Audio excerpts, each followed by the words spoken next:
నమస్తే welcome to four sites TV. నైరుతి రుతుపవనాలు ఈ నెలాఖరున కేరళను తాకే అవకాశం ఉంది. జూన్ మొదటి వారానికి రుతుపవనాల ప్రభావంతో తెలుగు రాష్ట్రాల్లో వర్షాలు కురిసే అవకాశం ఉందని ఐఎండీ అంచనా వేస్తోంది. ప్రస్తుతం దక్షిణ అంతర్గత తమిళనాడు పరిసరాల్లో ఆవర్తనం కొనసాగుతోంది. మధ్య మహారాష్ట్ర నుంచి దక్షిణ తమిళనాడు వరకు ద్రోణ విస్తరించింది. దీని ప్రభావంతో నైరుతి బంగాళాఖాతంలో అల్పపీడనం ఏర్పడే అవకాశం ఉంది. క్రమంగా బలపడి తుఫానుగా మారే అవకాశం కూడా ఉందని వాతావరణ శాఖ తెలిపింది. దీని ప్రభావంతో కోస్తా తీర ప్రాంతం వెంబడి గాలుల వేగం కూడా ఉంటుందని, ప్రజలంతా అప్రమత్తంగా ఉండాలని వాతావరణ శాఖ సూచిస్తోంది. అల్పపీడన ప్రభావాన్ని ఎప్పటికప్పుడు అంచనా వేస్తున్నామని వాతావరణ శాఖ తెలిపింది. ఇక ఇదే అంశానికి సంబంధించిన మరింత సమాచారం మా ప్రతినిధి చందు అందిస్తారు.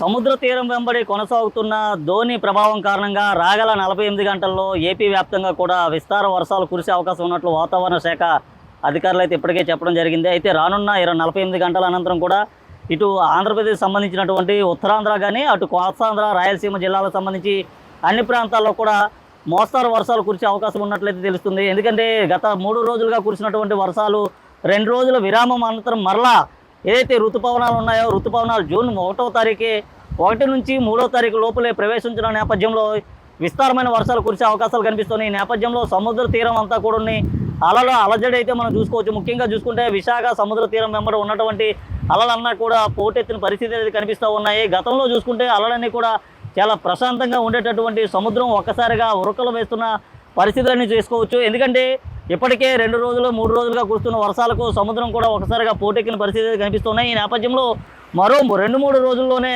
ఏపీ అంతా కూడా తీరా వర్షాలు కురిసే అవకాశం ఉన్నట్లు వాతావరణ శాఖ అధికారులు అయితే చెప్పడం జరుగుతుంది. ఈ నేపథ్యంలో ప్రతి ఒక్కరు కూడా భద్రతా పరిసరాలను భద్రతా విధంగా ఉండాలంటూ కూడా వాతావరణ శాఖ అధికారులు అయితే జారీ చేయడం జరిగింది. అయితే దీనికి సంబంధించి ఇప్పటికే ఈ రాష్ట్రంలో పలు చోట్ల కూడా భారీ వర్షాలు అయితే కురుస్తూ ఉన్నాయి. ఇటు ఆంధ్రప్రదేశ్ సంబంధించినటువంటి ఉత్తరాంధ్ర జిల్లాలైనటువంటి ఏదైతే పార్వతీపురం కానీ మన్యం ప్రాంతానికి సంబంధించి కానీ అల్లూరు జిల్లా లేదా అనకాపల్లి జిల్లాకు సంబంధించి విశాఖ జిల్లాకు సంబంధించి కూడా గత 2 రోజులుగా చాలా చోట్ల చెదురుమదురు వర్షాలు అయితే పడుతున్న పరిస్థితి అయితే చూస్తున్నాం. ఇప్పటికే పిడుగులు ఉరుములతో ఉన్నటువంటి వాతావరణం అయితే కనిపిస్తూ ఉంది. మేఘామృతమైనటువంటి వాతావరణం కూడా ఒకసారిగా ఇటు చల్లబరిచే పరిస్థితి అయితే కనిపిస్తూ ఉంది. అయితే ఏదైతే ఏప్రిల్ నెలలో ఒకసారిగా ఎండలో దంచి కొట్టిన పరిస్థితి నుంచి ఇప్పుడు ఉన్నటువంటి పరిస్థితి చూసుకుంటే పూర్తిగా ప్రశాంతమైనటువంటి వాతావరణం కనిపిస్తూ ఉంది. ఎందుకంటే ముఖ్యంగా మేఘాలన్నీ కూడా మేఘామృతమై ఉన్నటువంటి పరిస్థితి. గత ఏడాదితో పోల్చుకుంటే ఈ ఏడాది పెద్ద ఎత్తున కూడా వర్షాలు కురిసే అవకాశం ఉన్నట్లు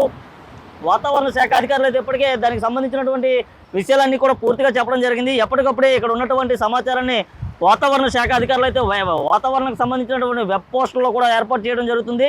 అయితే ఇప్పటికీ కూడా వర్షాలు కురిసే పరిస్థితి అయితే కనిపిస్తూ ఉంది. ఎందుకంటే రానున్న 48 గంటల అనంతరం కూడా చిన్నపాటి తేలికపాటి వర్షాల నుండి భారీ వర్షాలు కురిసే అవకాశం అయితే కనిపిస్తూ ఉంది. ఈ నేపథ్యంలో దీంతో పిడుగులు ఉరుములు వచ్చే అవకాశాలు కూడా కనిపిస్తూ ఉన్నాయి. అయితే దీనికి సంబంధించి ఇప్పటికే సముద్రం కూడా పూర్తిగా అలలైతే ఉవ్వెత్తున ఎగిసి పడుతున్న పరిస్థితులు అయితే ముఖ్యంగా మనం చూసుకోవచ్చు. ఎందుకంటే విశాఖకు సంబంధించినటువంటి వాతావరణ శాఖ ఇప్పటికే దీనికి సంబంధించినటువంటి అన్ని రకాల చర్యలు అయితే తీసుకోవడం జరుగుతుంది. సముద్ర తీర ప్రాంతం వెంబడి ఉండేటటువంటి లోతట్టు ప్రాంతాల్లో ఉండేవారంతా సురక్షితంగా ఉండాలంటూ కూడా తెలియచేయడం అయితే జరిగింది. అయితే ఇప్పుడు కురుస్తున్నటువంటి వర్షాల కారణంగా కాస్త రిలీఫ్ ఇచ్చినప్పటికీ కూడా మరో 4 రోజుల్లో ఏదైతే అండమాన్ నికోబార్ తీరం నుంచి ఋతుపవనాలు కూడా వచ్చే అవకాశాలు కూడా కనిపిస్తున్నాయి. ఈ మాన్సూన్లో ఎక్కువగా వర్షాలు కురిసే అవకాశాలు కనిపిస్తున్నాయి. దీంతో ఈ మాన్సూన్ ఎఫెక్ట్ కూడా అటు తమిళనాడు కేరళపై పడే అవకాశాలు అయితే ఉన్నాయి. అయితే 2 తెలుగు రాష్ట్రాల్లో కూడా భారీ ఎత్తున వర్షాలు కురిసే అవకాశాలు ఉన్న నేపథ్యంలో ప్రతి ఒక్కరు కూడా భద్రతాపరమైన చర్యలు తీసుకోవాలంటూ కూడా వాతావరణ శాఖ అధికారులు అయితే చెప్తున్నారు. దీనికి సంబంధించి